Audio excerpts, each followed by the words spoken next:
C'est la foi en Dieu qui ouvre notre cœur à Dieu et qui nous prépare à recevoir son action divine en nous. Dieu nous attend pour nous remplir de l'Esprit. Oh, attendons-nous à lui.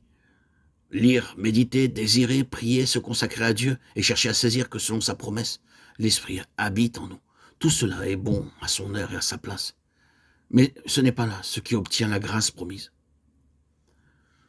L'essentiel est d'avoir le cœur rempli de foi au Dieu vivant, d'être par la foi en contact habituel avec lui, d'attendre avec foi et adoration en sa sainte présence. C'est dans cette intime communion avec Dieu que le Saint-Esprit vient remplir le cœur. Quand nous avons pris cette position devant Dieu, tenons-nous-y, car alors le Saint-Esprit qui a déjà eu accès en nous, nous révélera davantage encore de tout ce que Dieu a préparé pour nous. Et tandis que nous attendrons de l'Esprit le secours particulier dont nous sentons le besoin, ou bien qu'en recourant aux promesses de l'Écriture, nous voudrons recevoir tout ce qui est selon la volonté de Dieu, quant à la vie de l'Esprit en nous, nous serons maintenus dans le sentiment d'humble dépendance qui produit une confiance d'enfant. Nous serons ainsi préservés de cette vie d'efforts répétés qui ne mènent souvent qu'à des déceptions et des chutes, parce que tout en cherchant à servir Dieu en esprit, on met encore sa confiance en la chair, en quelques sentiments, quelques actions ou bons désirs venant de soi-même.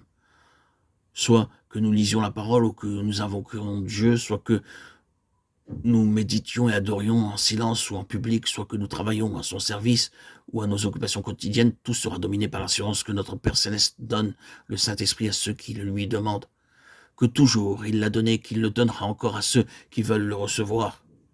Cette fois-là aura ses épreuves. Isaac, donné de Dieu à Abraham et reçu de lui par la foi, dut être voué à la mort, afin de devenir un type de résurrection de vie. De même, souvent, l'action de l'esprit dont le croyant a fait l'expérience se dissipe et passe, le laissant triste et comme mort. C'est pour qu'il apprenne bien ces deux choses que la foi vivante peut se réjouir au Dieu vivant, alors même que tout sentiment et toute expérience personnelle paraissent en désaccord avec la promesse. Et aussi que la vie divine ne peut entrer en lui que si la vie de la chair, du moi, a été vouée à la mort.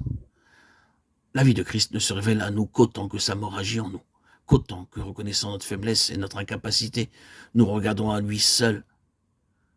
C'est par la foi que nous recevons l'Esprit qui a été promis. Et plus notre foi s'affermit et s'étend, plus aussi nous sommes remplis de l'Esprit à chaque nouvelle révélation de Dieu. Abraham recevant un redoublement de foi et de communion intime avec Dieu. Quand son Dieu venait à lui, il savait ce qu'il pouvait attendre de lui. Il savait qu'il pouvait avoir toute confiance en lui, même au milieu des circonstances les plus contraires en apparence, même lorsque Dieu lui demandait la mort de son fils Isaac. C'est la foi qui attend chaque jour du Dieu vivant qu'il se révèle lui-même. C'est la foi qui prête une oreille attentive à sa volonté et qui, toujours prête à le servir, se soumet à lui en toutes choses. C'est la foi qui sait que la grâce demandée ne peut être reçue qu'au moment où Dieu voudra se révéler lui-même, mais qui sait aussi que toujours Dieu aime à se révéler, qu'ainsi cette grâce sera certainement accordée. Voilà la foi qui reçoit l'Esprit promis.